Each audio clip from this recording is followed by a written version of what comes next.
There's Rocksteady at King of the Pit TV.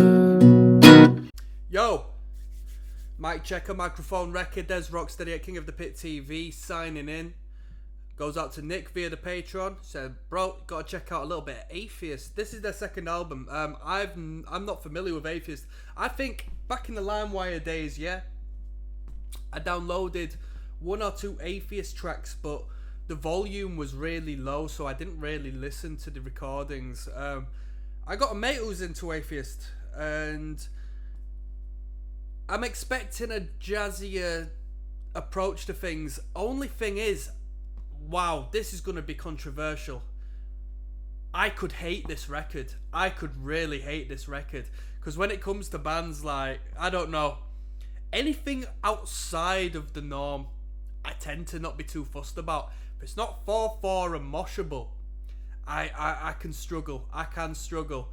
But there's only 8 tracks on this record. The playlist has 17, but there's a lot of like, you know, pre-production stuff and all that. We're not listening to that stuff. We're just listening to the record as it should be.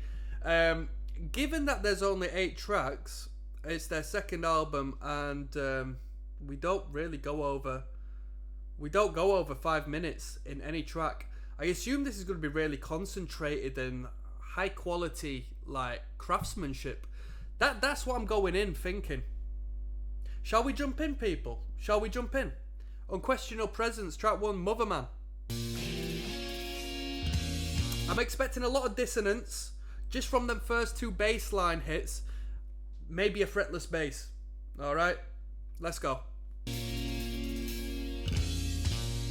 I don't know whether...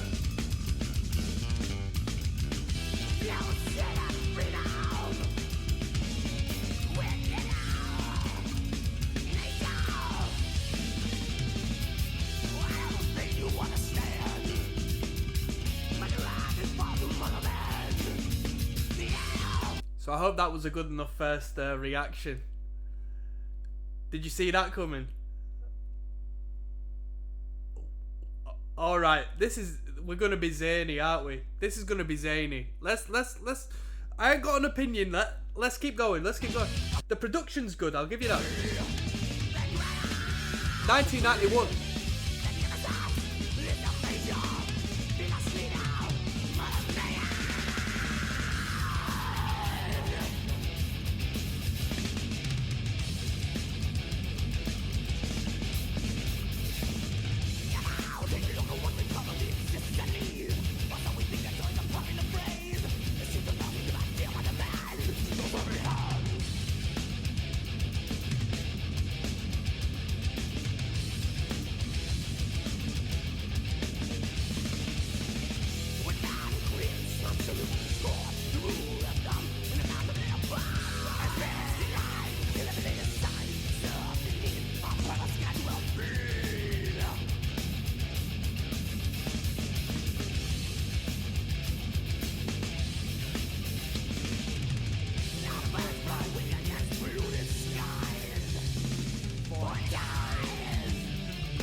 Right, I got a question.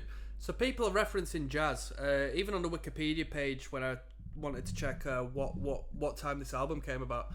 It referenced jazz, and the top comment here says one of the best jazz fusion licks I've ever heard. What makes it jazz? The fact that it's a bit sort of stop and start. You know, I'm not a music theoreticist, so I'm not going to talk on time signatures like I'm aware, but, you know, it's a bit stuttery and buttery and stoppy and starty and, you know, experimental timing wise, but what makes it jazz? Why isn't it just metal played in a particular manner? What makes it jazz? Does somebody want to let me know that? Because I don't really understand. I know certain people's opinion of jazz. I know nothing about jazz. Let me get it right. I know chords that are used in jazz, and I've not heard one of them. I just hear a lot of dissonance and timing situations, and you tell me.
I hear more of a jazzier element with this than what's come before.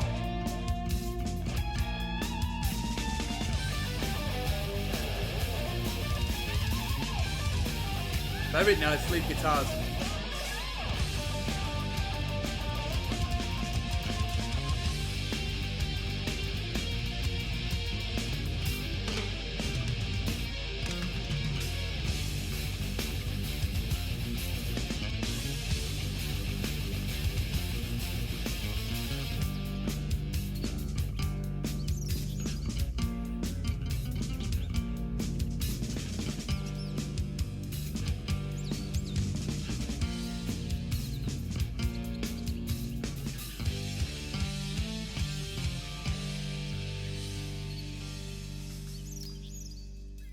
The moment we hit the first clean section and then went on to the end of that track, that sold it to me. That was really good.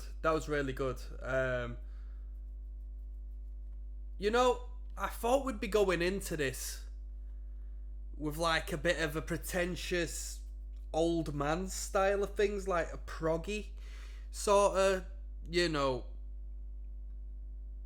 out of date sort of beyond my time sort of thing. But it's fresh. It's got a fresh sound to it.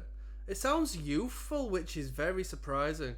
Nuclear Blast put this out. We got Stephen Ronald Flynn, Kelly Schaefer, and Scott Burns. Scott Burns, producer, right? But with 3 people being credited, it's not a 3-piece, is it? This isn't a 3-piece. There'll be 2 guitarists in this, right? We got Unquestionable Presence, the title track, coming up.